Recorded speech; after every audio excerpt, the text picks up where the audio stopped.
They packed the van for a family-only road trip, left me with the dog and a sticky note. I stayed quiet. A week later, NBC knocked. They didn't ask what I'd lost. They asked what I did. I didn't understand at first. I thought they had the wrong house, wrong Jenna, wrong story.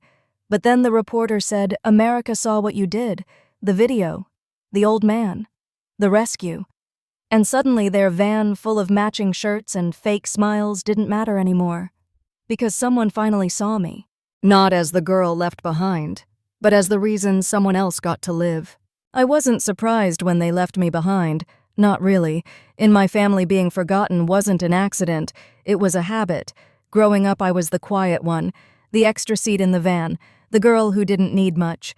Mom used to call me low maintenance like it was a compliment, like needing less meant being less. She planned things without me all the time, group photos, brunches, matching shirts for Mother's Day. Once I asked why I never got the text. She smiled and said, "I thought you wouldn't care. That's the thing about being invisible. Eventually people stop checking if you're even in the room." Emily, my younger sister, was the opposite. Loud, funny, impossible to ignore. Mom loved her in neon. I lived in soft grays. Emily was in every group chat. I was the one they'd tag after the party. At first, I thought I just needed to try harder. So I did. I drove 2 hours to babysit my cousin's twins on their anniversary. No one said thank you. I hand-stitched a quilt for Dad's retirement gift. They forgot to mention my name during the speech. I showed up to every holiday with a pie, a bottle of wine, and a polite smile. I always left with dishes to clean and an ache in my chest I couldn't name. Still, I thought if I stayed quiet, if I kept being useful, maybe one day someone would say, "We're glad you're here." That day never came. The closest was with our neighbor, Mr. Callahan. He was 83. Lived 2 doors down. His kids visited once a year. He called me sunshine and left cookies on our porch during snowstorms. When his wife passed, I brought over soup and sat with him while he cried. He didn't ask me to, but I went anyway. Because some people's silence feels safer than your own family's words. After college, I moved back in for a while. Just to help out, I told myself. Mom said it'd be temporary. 3 years later, I was still sleeping in the laundry room with a curtain instead of a door. When Emily needed a new car, Mom and Dad co-signed. When I needed a dentist, they said, "You still have your own insurance, right?" The pattern never changed, and slowly I stopped asking. I focused on work. I paid rent. I fed our golden retriever Max every morning at 6:30 sharp. I refilled Mom's pill case on Sundays. I watered the orchids. I stayed small so they could stretch. So, no, I wasn't shocked when I opened the fridge that Tuesday morning and saw nothing but a note. "Gone for the week. Family trip. Don't forget Max's meds." No name, no explanation, just a yellow sticky note with a smiley face that felt like a slap.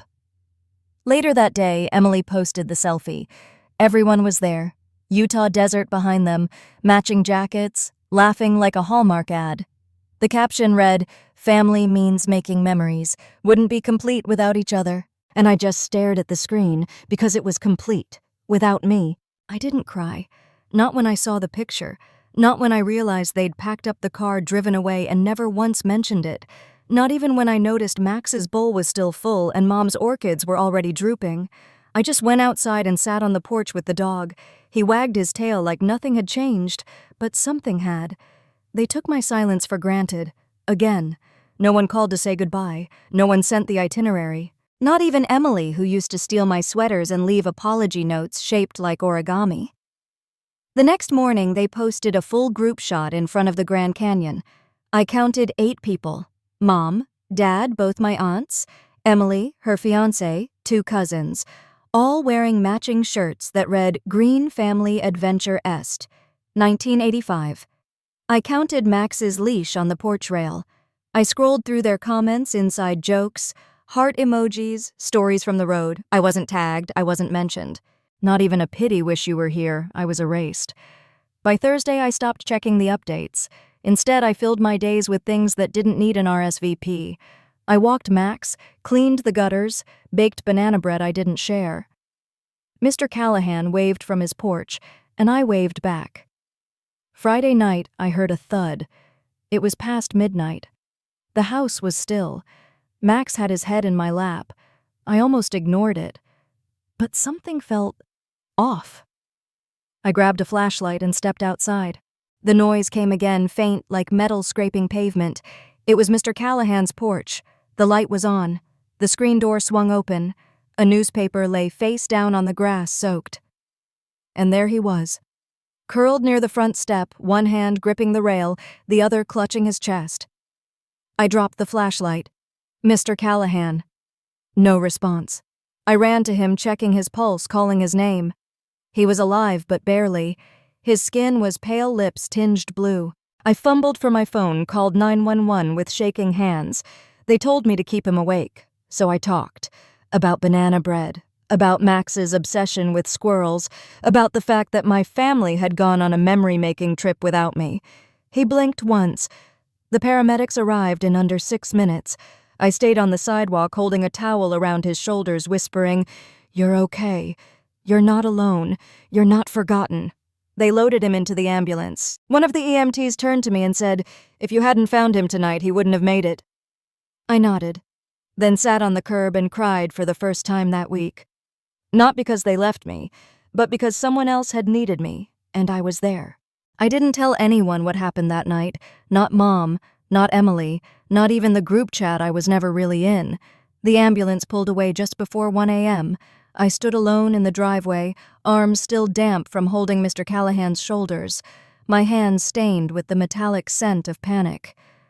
I didn't go back to sleep. The next morning, I brewed coffee, fed Max, and washed the towel I had used like it was any other Saturday. I checked the weather, cleaned out the fridge, watered the orchids. The silence was sharp, but familiar. I didn't expect anyone to notice, but someone had. What I didn't know, what I couldn't have known, was that Mr. Callahan's front porch had a new motion-activated security camera. His son had installed it a month ago after some raccoons kept tipping over their trash. The entire incident, my voice, my hands, my scramble to keep him alive, had been caught on video. 3 days later, his son posted it online, just a clip, 42 seconds. No names, no music, just grainy night vision footage of a young woman kneeling beside an elderly man whispering to him over and over, "You're not alone. You're not forgotten." It spread, quietly at first, then faster. People called it the porch angel. Others said it was the kind of kindness the world needed more of. I didn't know until Tuesday afternoon when a silver sedan pulled into the driveway. I was wearing pajama pants and a hoodie midway through vacuuming crumbs from the couch. Max barked once, then ran toward the door. A woman stepped out of the car, followed by a man with a shoulder camera. The woman smiled gently, holding up a laminated badge that read, "NBC Affiliate News." I blinked. "Hi," she said. "Sorry to drop in unannounced. We're with Channel 9. Are you Jenna?" My mouth went dry. She continued, "You're not in trouble. We've been trying to find the woman in this video, and someone in the neighborhood said it might be you." She held up her phone. It was the video. I saw myself crouched on the porch. My voice was faint but clear. "You're not alone. You're not forgotten." My heart raced. I wanted to run, but instead I nodded. They asked if I'd talk. I said I wasn't sure. The woman, her name was Laura, said, "You don't have to say much. People just want to know who you are." I thought about saying no, but then I remembered how it felt to sit on that curb after the ambulance left, how the silence had pressed in like a second skin, and how for the first time I wasn't the one being saved. I was the one who stayed. So I said yes. We sat on the porch, Max curled at my feet. Laura asked gentle questions. What made me go check? How did I know what to do? Was I close to Mr. Callahan? I didn't say much. I just told the truth. I didn't think. I just saw him and moved. He's always been kind. It was the right thing to do. She smiled and said, "That's the part people love. You didn't do it for recognition." I wanted to laugh. Recognition. My family had left me with a dog, a sticky note, and dying orchids. They were probably still road tripping through red rocks and posting inspirational quotes from hotel balconies. I didn't do it to prove anything. I did it because someone needed me and I was there. The segment aired that night. It was short, just under 3 minutes, but the headline was bold. The woman who showed up, Porch Angel of Pine Bluff identified it, featured a picture of me, hair tied back, hoodie, wrinkled eyes, tired but steady. And then the comments poured in. "You're what real family looks like." She didn't wait to be asked, she just loved. "Can we clone her?" I didn't know what to say, so I didn't say anything, until my phone buzzed. It was Emily. Her message was 4 words. "You're on the news." Then Mom, "Did you plan that?" I stared at both texts and put the phone down. That night I made pasta-fed Max and read a book by the window while the ring on my phone lit up over and over with strangers saying thank you. I didn't reply to anyone, because I finally understood something. I had spent my whole life trying to earn a seat at their table, and the whole time, I'd been setting my own. They saw it on the hotel TV. I didn't know until later, but apparently the news segment played during breakfast at the lodge. Emily was mid-bite when my name appeared on screen. The whole dining hall turned quiet as the words floated across the bottom. "Local woman saves elderly neighbor. Quiet courage inspires nation." There I was, not in their matching shirts, not in the background, front and center, hair pulled back, voice calm, saying one sentence that made Mom freeze mid-chew. "Sometimes the people who get left behind are the ones who stay for all the right reasons." I didn't say her name. I didn't need to. She knew. They all did. Dad asked if I had told the reporters about the trip. I hadn't. The story wasn't about them. Not anymore. At home, I made tea and watched Max chase a butterfly across the yard. Mr. Callahan's son came by with a card signed by the entire hospital staff. He said his dad was stable and kept calling me his hero. I told him I wasn't. I just did what anyone would do. He shook his head. "No," he said. "You did what family's supposed to do." That night I received an email from a community foundation. They were organizing a panel on unsung heroes, people who stepped up quietly without recognition. They wanted me to speak. At first I started to write back with a polite decline, then I stopped. I thought of every dinner where I'd waited for someone to make space for my voice, every group photo where I was behind the camera, every comment where I was only Marcus's wife or Emily's sister. Maybe it was time to stop waiting. So I said yes. The panel was small, a local library, folding chairs, plastic cups of lemonade, but the room was full. And when I stepped up to the mic, my hands shook, but my voice didn't. I talked about how we confuse loudness with importance, how some people make their presence known by taking up space, but others move through life noticing steady present, and how that too is love. Afterward, someone asked, "What made you step in that night?" Was it instinct? I smiled. No, it was history. I left before the applause finished. I didn't need the praise. I just needed the release. When I got home, there was a letter in the mailbox. No return address, just my name in careful cursive. Inside was a single sentence, "We didn't know you felt that way. Love, Mom." No apology, no invitation, just distance disguised as concern. I folded it, once set it in a drawer, and never wrote back. Because here's what I learned. Sometimes silence isn't weakness, it's survival. And sometimes walking away isn't retreat, it's reclaiming. A week later, a package arrived for Max, an oversized bag of his favorite treats, and a note that read, "To the goodest boy from NBC." I laughed for the first time in days. Emily texted again. "You really didn't tell them about the trip, no?" I didn't need to. They did that all on their own. The truth was never in what they said.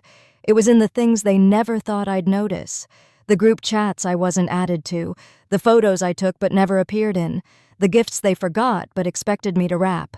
Now people knew my name, not because I shouted, but because I stayed.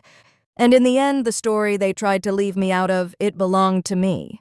Have you ever been left out of something that should have included you? A vacation? A birthday? A simple group photo? Not because you weren't available, but because someone decided you didn't matter enough to ask. I used to think staying quiet would earn me a place, that if I just kept being useful, they'd eventually see me. But maybe the real strength wasn't in being seen by them. Maybe it was in standing still long enough for the right people to find me. If you've ever felt invisible, please know you're not. Your story doesn't begin and end with the people who excluded you. It begins the moment you realize you were never missing anything. They were. So tell me, who finally saw your worth, and when they did, what did you do next?